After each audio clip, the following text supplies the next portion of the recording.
The highly anticipated and controversial Kaalia the Vast cedh Commander deck. And this is the reveal, and it's a budget deck. Yes, it is under $1,000. Does it have angels in it? No, it doesn't. Does it have two dragons? It has two dragons. Does it have some goblins? It does. So let's get into it. Let's see why this Kaalia of the Vast deck is so freaking competitive, brothers. Because you know what? It's been 10 years, and, well, Kaalia's not what she was in high school, you know? She's not the popular gal surrounding herself with angels and demons and dragons anymore. She is a bitter person, and she's mostly a wallflower these days. And her whole purpose for existing on my board at all is to give the opponents the idea that I'm at a competitive event and I am playing a Timmy deck. And once in a while, she'll poop out a demon dragon if I decide to cast her. If I want to suck up some counter spells from somebody, I'll go ahead and cast her. But we really don't need her for this deck. What we need is her colors. And that's about it. Or to poop out to do like a Thricios Timna thing with Razaketh for the Razaketh. So we'll go through. We got Dockside Extortionist, a great little goblin pirate here. When he enters the battlefield, create X treasure tokens, where X is the number of artifacts and enchantments your opponents control. I wonder how many times we can get him to enter the battlefield in one turn, right? We have Skirk Prospector. Sacrifice a goblin and add 1 to your mana pool. It's 1 and a red for that, the Skirk Prospector. Very important addition in a Kaalia deck, indeed. We have Imperial Recruiter, 2 and a red. Human Advisor. When Imperial Recruiter enters the battlefield, search your library for a creature card with power 2 or less. Reveal it, put it into your hand, then shuffle. And we like that. It's Creature Tutor. Send it right there, man. World Gorger Dragon, Flying and Trample for 3 and 3 red. When World Gorger Dragon comes into play, remove all other permanents you control from the game. When World Gorger Dragon leaves play, return the removed cards to play under their owner's control. And this works with the buddy dragon here, Bogardan Hellkite.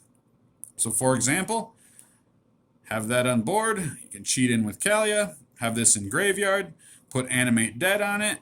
Animate Dead leaves. And because Bogardan Hellkite has flash, as this is entering the battlefield, leaving, exile, enter, flash Bogardan in.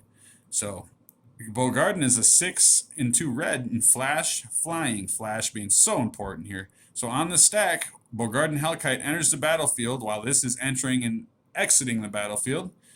And it deals 5 damage divided as you choose among any number of target creatures and or players. And guess what? Bogardan Hellkite is going to be bouncing with it.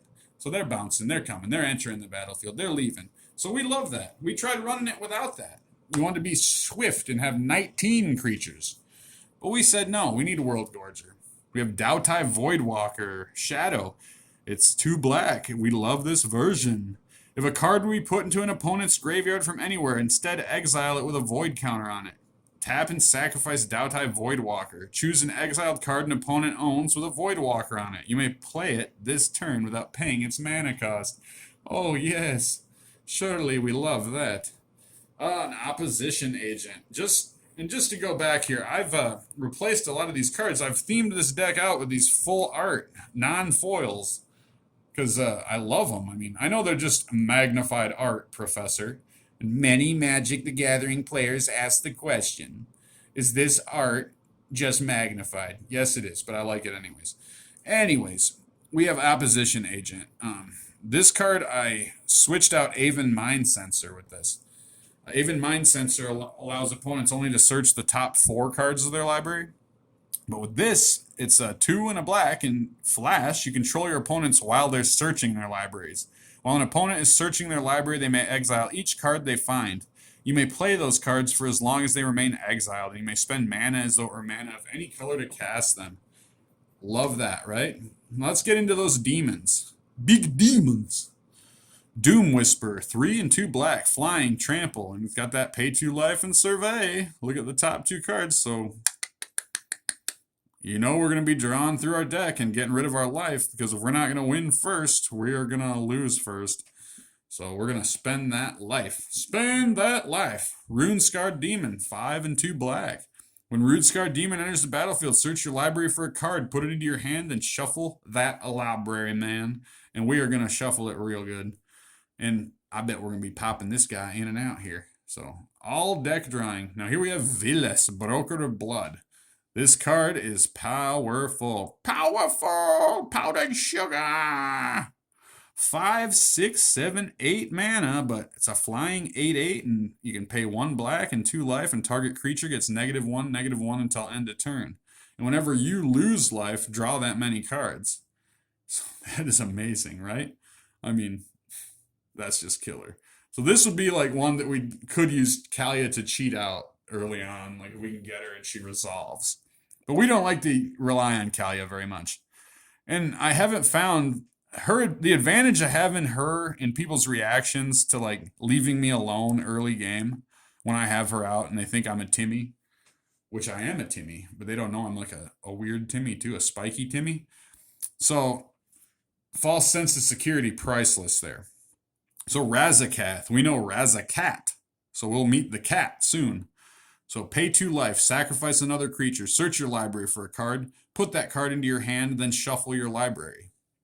So we will show this in a second. An excellent tutor. So this is almost every time this will be Kaalia's target. If she's in there, this is the only thing she's good for, is just pooping him out. And then we sacrifice her to him, actually. And I will show you that in a second. So we have Giver of Runes. 1 white, tap another target creature you control gains protection from colorless or from the color of your choice until end of turn. We have the Esper Sentinel, 1 white. Whenever an opponent casts their first non-creature spell each turn, draw a card unless that player pays X, where X is Esper Sentinel's power. If you're playing white, gotta have it. Gotta have it. Gotta have it. Can't not have it. We have the Children of Corliss here. This is the Russian version, and I absolutely love this because it reminds me of Brothers Karamazov, kind of like. But anyways, Children of Corliss, you can sacrifice Children of Corliss. They're a 1/1 for 1. And if you sacrifice them, you gain life equal to life lost this turn. So when you pay, like ad nauseum, when you pay life to do something, and you're drawing your deck, get Corliss into your hand, and then you can get that life back. Ryan Reynolds has entered the building. Ryan Reynolds has entered the building. Handsome Ryan Reynolds. Minty Ryan Reynolds. In a full art frame, nonetheless. Look at that. And this is part of that collection I said I've been doing, is replacing a lot of cards in here with these full art non-foil. Many Magic the Gathering players say, you're a big dumb Timmy. And I say, yeah. So, opponents can't cast spells anywhere other than their hands. 1, 3. That is a brutal bird there. So we have Leonin, a Relic, a Warder. And this cat you will see all over the place in cedh. My goodness, look at him. He's sneaky. Look at that guy. He's stealing something there. When Leonin Relic Warder enters the battlefield, you may exile target artifact or enchantment. When Leonin Relic Warder leaves the battlefield, return the exiled card to the battlefield under its owner's control. So, put out Kaalia. Tap. Bring Razakat. Sacrifice Kaalia to Razakat ability. Search out this. And then with Animate Dead, or if this is in your graveyard, you create a bounce effect to continually pay 2 life, sacrifice this, and search the library. So we can search our deck, but there's other things we can do with continually sacrificing and bouncing this back. Other things we can do, and I will show what those are pretty soon. We have Grand Abolisher for 2 white. During your turn, your opponents can't cast spells or activate abilities of artifacts, creatures, or enchantments. Your superstitions and mumblings are useless chaff before my righteousness. Very interesting. He must be a evangelical person. We have Judith, the Scourge Diva, and she's a legendary creature. She's 1 black and a white. And other creatures you control get +1/+0. Whenever a non-token creature you control dies, Judith, the Scourge Diva, deals 1 damage to any target. So, kind of like a Mayhem Devil. Kind of like basically a better version, to me, of Mayhem Devil. But the real winner here that replaced Mayhem Devil, Ilas Ilkor, Sadistic Pilgrim. Look at that legendary creature, Phyrexian Core Cleric. Death Touch 2/2 for a white and a black. Whenever another creature enters the battlefield into your control, you gain 1 life. Whenever another creature you control dies, each opponent loses 1 life. This is so much better than Mayhem Devil. This is so much better than that Undying Knight or whatever, the Zombie Knight. This is amazing. And being 2 casting costs and a legendary for a commander, we have right here Lurrus of the Dream Den, Companion. Each permanent card in your starting deck has converted mana cost 2 or less, has lifelink. During each of your turn, you may cast 1 permanent spell with converted mana cost 2 or less from your graveyard. This doesn't have partner, but you can make a deck, and we will be doing this soon. So in the comments, let me know. This is going to be my next deck, and is anybody interested in seeing the build? In any case, that has totally replaced Mayhem Devil. We don't need Mayhem Devil at all anymore. We got Lurrus of the Dream Den. We went over that, the Companion. This is going to be bringing things back from our graveyard. Another recursion. And yes, that's it. That's it for creatures. So now we're on to instants. Angel's Grace, a must include in white. So for 1 white with split second, that means when it's on the stack, it can't be countered. You can't lose the game this turn, and your opponents can't win the game this turn. Until end of turn, damage that would reduce your life total less than 1 reduces it to 1 instead. So absolutely amazing. It's a free man. It's a 1-up, and it saved my butt plenty of times. And then you've had like somebody combo off, and everybody else loses, and it's you and them, and the turn's on you then. Absolutely great. Silence, 1 white. Opponents can't cast spells this turn. So play this for 1 white when you're going to do your shenanigans, and you'll be a happy camper because you're going to win, bud. Swords to Plowshares, 1 white. Exile target creature. Its controller gains life equal to its power. Path to Exile. The controller searches the same thing, but the controller gets to find a basic land and put it into play tapped. And they shuffle the library. For 2 and a white, we have this nice foily generous gift here. Destroy target permanent. Its controller creates a 3/3 green elephant. Who needs a commander when you can have an elephant? Now let's talk about being bluer than blue, because we're blue in our hearts. We know we're a blue dude in our hearts. Pyroblast. To be bluer than blue, when blue counters, we can pay 1 red and counter a target spell if it's blue, or destroy target permanent if it's blue. So it's blue removal and it's a blue counter. It outblues blue. How do you do? And this is just the same thing, but with better artwork.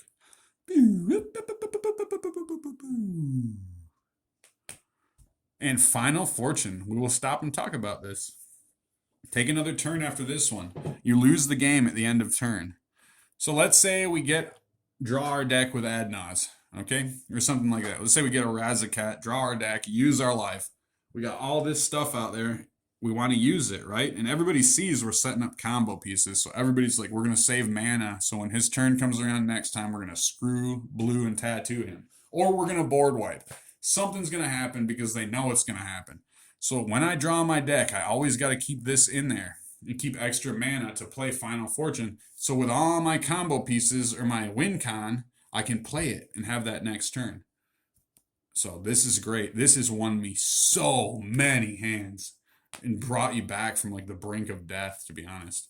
Like you're like, this is my last shot. Like roll the dice and play that, and then, oh yeah. Boil. This is just terrible, like blue hatred. 3 in a red and you destroy all islands. Oh my god. That's brutal. I know land destruction's frowned upon, but a bunch of islands, right? Vampiric Tutor, 1 black. Search your library for a card, then shuffle your library and put that card on top of it. You lose 2 life. It's a great tutor. And always remember, it's an instant and do it on the turn before yours. Do not do this on your turn. I see too many people doing that. I really do. Like people that, I don't know what they're thinking. Like I don't say anything because I don't want to be rude, but it's like, man, why would you play that like 1 turn back? Like, I don't get it. Sacrifice, 1 and a black. An interrupt. Old guy terminology. It's an instant. Sacrifice 1 of your creatures to add to your mana pool a number of black mana equal to that creature's casting cost. And we will be sacrificing a lot. That's why we have these sack outlets, because we need them to kick off our engines if we don't have a Razzacat. Burnt Offering, one of my favorite cards. Sacrifice a creature to add that creature's casting cost in any combination of red and or black mana to your mana pool. A lot of times, just extra couple mana are really winning these games. Dark Ritual, we got the 20th anniversary version here. Add 3 to your mana pool. Everybody plays that in black. Goryo's Vengeance, 1 in a black. Return target legendary creature card from your graveyard to play. That creature gains haste. Remove it from the game at the end of turn. You can splice this with an arcane. I mean, I guess you could. It's not necessarily the most important thing. Got Ad Naz. That is an important thing. This is a must include. If you're not running this in black and you're playing competitively, you're playing wrong. You're playing wrong. Seriously, I'm not being mean here, but if you're playing black, you need Ad Nauseam. So for 3 and 2 black, reveal the top card of your library and put that card into your hand. You lose life equal to its converted mana cost. You may repeat this process any number of times. And yeah, I mean, with a lot of these decks, you want to draw them to get that combo pieces out. And there's plenty of combos to draw for. And I'm going to work on a video too of showing those combos. Boros Charm, red and white, deals 4 damage to target creature or target player or planeswalker. That's good. Permanents you control gain indestructible until end of turn. That's great. Target creature gains double strike until end of turn. Who cares? For a black and a red, we can destroy target creature. It can't be regenerated. Very simple and self-explanatory. I replaced the one that does it's the same casting cost, but it's a sorcery, but it does damage, 4 damage to target creature, destroy target planeswalker. Fire Covenant, 1 in a black and a red, and Fire Covenant deals X damage divided any way you choose among any number of target creatures where X is equal to the amount of life you pay. Effects that prevent or redirect damage cannot be used to counter this loss of life. So this is a board wipe, true, but it's also a card engine draw for us to lose life, to draw through Villas. And here we have Culling the Weak. So we sacrifice a creature after paying 1 black and we get 3 black mana. Very good. Savine's Reclamation returns a permanent card with value 3 or less from the graveyard to the battlefield. If this spell is cast from a graveyard, copy the spell and you may choose a new target for this spell. So this is powerful. This flashback is going to be just popping them out. And it really does its work too, even though it's 3 mana. 3 mana casting cost. Another 3 mana sorcery is search your library for an enchantment card, reveal it, put it into your hand, then shuffle your library. Idyllic Tutor. And we're looking for certain enchantments, so that's why that's there. We have Cut and we have Ribbons. Now Ribbons, we can do Infinite Death. We can combo that off by paying Infinite X. Cut is just cut deals 4 damage to target creature. That's just fine. And you get it in the graveyard. It's real value. These double cards, the ones that are good, if you can squeeze one in, I highly recommend. Entomb, one of the best instants for graveyard recursion. Search your library for a card, put that card into your graveyard, then shuffle your library. Because why wouldn't you want to dig it up again? Bury it, dig it up, and put it to work. It's a zombie, right? Reanimate. These two, hugely powerful. Imagine if this was like a split card, like Cut and Ribbons. That'd be so gross. Entomb to Reanimate. Oh my goodness. Reanimate. Put target card from a graveyard onto the battlefield into your control. You lose life equal to its mana value. I got that from the Black Commander box. Pretty sweet. Unearth, 1 black. Choose target creature card in your graveyard with total casting cost 3 or less and put that creature into play. Most of our creatures have casting costs 3 or less or 2 or less. And we got Dam here, which is destroy target creature. A creature destroyed this way can't be regenerated. Sure. But in the instance where we want to do a board wipe, we can overload that and destroy all creatures. So, very nice. We have Buried Alive here, which is basically Entomb at sorcery speed. That Entomb is going to... Buried Alive is going to fetch us up 3 to put in the graveyard instead of just 1. We have Demonic Tutor here, and oh man, this is like, this card is so minty. Like I can't even express. This is probably one of my favorite cards I own, just because like look at the colorations on this. I mean, I know this camera sucks, but to show the back of it as well, like this card is like perfection. It is absolutely like I honestly I have feelings about maybe having this graded and getting a different demonic tutor just because it's such a beautiful, in such good shape. It's just crazy. This is unique to my play group, so it's run a lot of green. Destroy all green creatures for 2 and a black, and includes our green creatures, and we don't have any, so. Got a Grim Tutor. Search a library for a card, put the card into the hand, then shuffle the library, and you lose 3 life. Who cares? We want the card, we don't want the life. Life doesn't matter. Peer into the Abyss. 4 and 3 black. Target player draws cards equal to half the number of cards in their library and loses half their life. Honestly, oh man, I love that. If this had like a casting cost that was lower, it would like be like ultimate, man. But definitely love this card. Faithless Looting, and oh my goodness, that's my mother. My mother was the model for this. Many Magic the Gathering players ask the question, does Rich live in his mom's basement? I say no, my mom doesn't have a basement. But a guy can dream. And there's my mother right there, dumping out a bucket of paint and offering me a bowl of soup to clean it up. But Ma, you did it yourself. I don't care, clean it up, Richie. Rite of Flame. Rite of Flame. 1 red. Add 2 red to your mana pool, then 1 more red to the mana pool for each card named Rite of Flame in each graveyard. And that's always going to be 1, because this is a singleton format.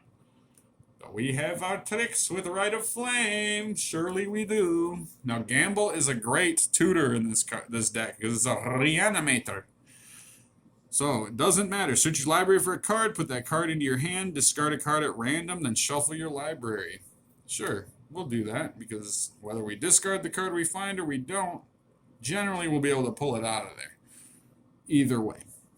We got Kuldotha Rebirth. As an additional cost to cast Kuldotha Rebirth, sacrifice an artifact. Put 3 1/1 red goblin creature tokens onto the battlefield. Definitely works well with Skirk Prospector. And sacrificing that artifact sucks, but when we use the Rebirth, a lot of times it doesn't matter because basically the game will be over. And here's Dualcaster Mage. This is one of the creatures that I actually kept here so that we could have it with Twin Flame. Because this is a huge way I win the game a lot. Like if I don't do the Judith, Razakat, Animate Dead, ETB, and Death Trigger, I'll do this, where these will be what I seek out. So Twin Flame and Dualcaster Mage. Dualcaster has Flash, it's 1 and 2 red. When Dualcaster Mage enters the battlefield, copy target instant or sorcery spell. You may choose new targets for the copy.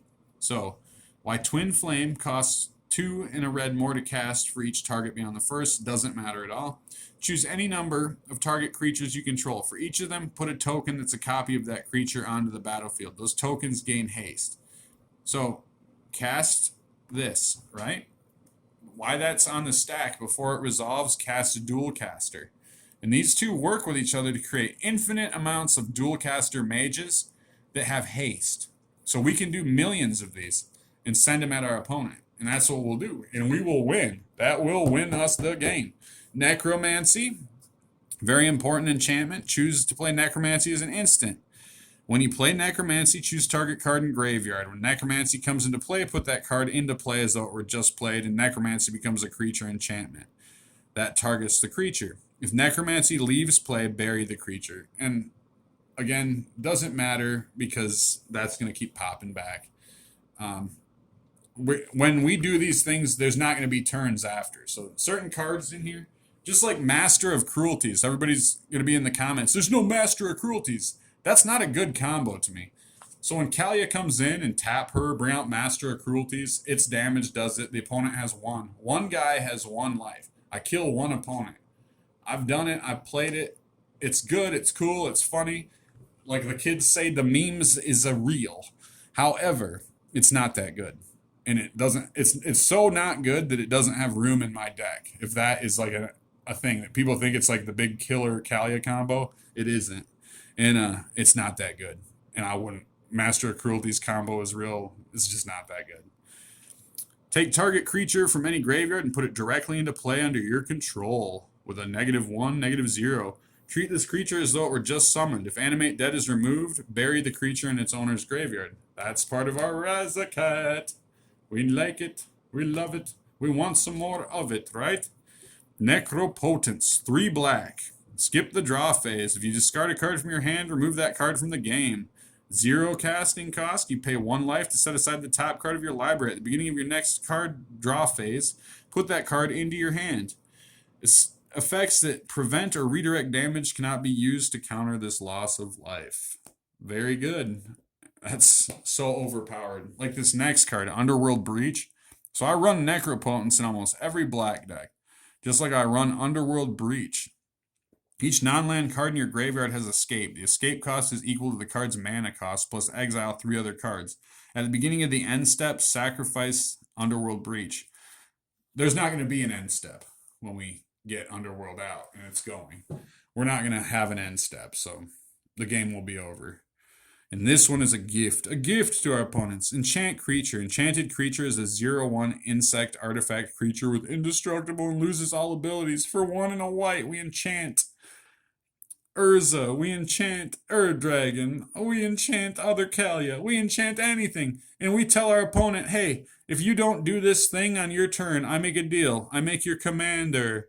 I make the commander indestructible. And they say, how can you do this? I say, don't worry about it, but I promise you, if you don't do this thing, I will make your commander indestructible. And how about a bug? And then they get the bug. And then they hate me forever and all time. Because I'm a piece of crap. But it's just a game, right? Right. Got the extort cost here on Blind Obedience for 1 and a white. If we pay that extort cost, each opponent loses 1 life and we gain that much life. So we can get 4 every time we play a creature, cast a spell. Artifacts and creatures our opponents control enter the battlefield tappity-tap. And that is the deck, and now is the mana production. Soul Ring, right? And that full art. See, I've got all these full arts. Lotus Petal. This is free mana here. So 0, tap, sacrifice Lotus Petal, add 1 mana of any color to your mana pool, play this ability as a mana source. This should be played in every deck. Every deck. We have Talisman of Conviction. It's a mana rock. We know what this does. We'll go through these quickly, but please appreciate the beauty of these. Wizards gets it good sometimes, don't they? They sure do. They really heard our cry when they made those old vintage border foils. Boros Signet, sure. Orzhov Signet, yeah. Chromatic Lantern, yep. And here we go. Let's look at these bling bling lands. We got 7th edition Full Swamp. We got 7th edition Full Swamp. We got Onslaught here. Oh man, look at that. We got the 341 Onslaught. We got 2 of them too. Oh, we love them. And we got a 7th edition Mountain. So 4 swamps. 7th edition Mountain. We have the Odyssey Mountain here. This is one of my favorite of all time cards. That's what's called Mountain. Many people don't play Mountain, but it's important to know that Mountain may be banned one day because people hate Mountain because Mountain has 0 casting cost, and you put Mountain out, has no summoning sickness, and you can tap Mountain immediately and add 1 red mana. So Mountain is overpowered. We have 2 plains. So 2 mountains, 2 plains, 4 swamp, right? Very good. We got Vault of Champion, because who wouldn't want dual land? Because we always have more opponents. Spectator Seating, it's a dual land. Luxury Suite, it's a dual land. Godless Shrine. As Godless Shrine enters the battlefield, you may pay 2 life. If you don't, Godless Shrine enters the battlefield. Tippity-tappy. We don't want that. Well, maybe we do. Maybe we don't care. Nah, we always care. As Blood Crypt enters the battlefield, you may pay 2 life. If you don't, Blood Crypt enters the battlefield tapped. Sulphurous Springs. Add 1 colorless, or add a black or a red. Sulphurous Springs deals 1 damage to you. Look at, oh my goodness, I'm getting so good at getting these full arts. Look at that. Cave of Kolios, same thing, and some Orzhov colors there. Battlefield Forge. Ooh, look at that foily. Add one, it's the same thing, but in Boros colors there to go ahead there with them pain lands. We got Shattered Sanctum, enters the battlefield tapped unless you control 2 or more other lands. And we like it. We got another full art here. Haunted Ridge enters the battlefield tapped unless you control 2 or more other lands. We have Sundown Pass, same thing in Boros. Dragon Skull Summit. This is a taint land, basically. Got a swamp or a mountain. Isolated Chapel. Plains or a swamp. Get the Orzhov. Clifftop Retreat. Same. A red or a white. We have Tainted Peak. Add 1 colorless to your mana pool or add a black or a red to your mana pool. Play this ability if you have a swamp. Tainted Field. Same thing in Orzhov. Marsh Flats. Oh, and look at the version. Isn't that the heart's desires are? Such a beautiful thing, sure it is. In any case, we know what it is. It's a fetch land.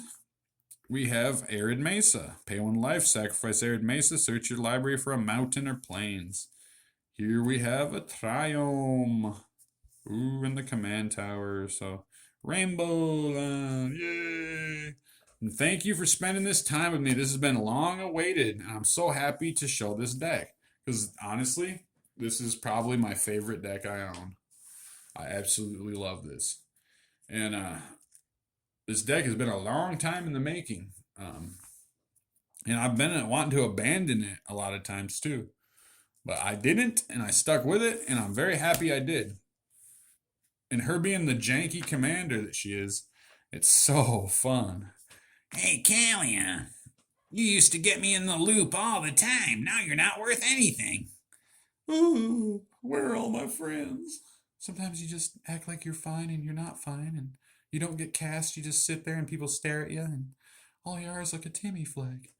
Well, that's what happens. The format has changed. So if you're running Kaalia, it's pretty much for the colors, because Alesha, who smiles at death, I thought commander there, but really, like, she doesn't have that advantage. Like, people get weirded out by that. Like, Whereas Kaalia, people think it's Timmy-fied. And look out for video 2. I'm trying to think how it's done. In coming soon, probably next month, we are going to have a tabletop camera, over the table camera, and we're going to have 4-player commander. So you will be able to see the Razakat in action, man. Which I can't find any videos of other people playing this deck build. Or, it's not like an exact deck build, but I've seen similar ones and I just can't find them being played. And I have such a time, like so much fun playing this, I think people like to see it. And after we get done here, we got a Shop Goodwill box opening. So get prepared to see a bunch of Italian underground seas. I'm sure of it. Thanks again and have a good one.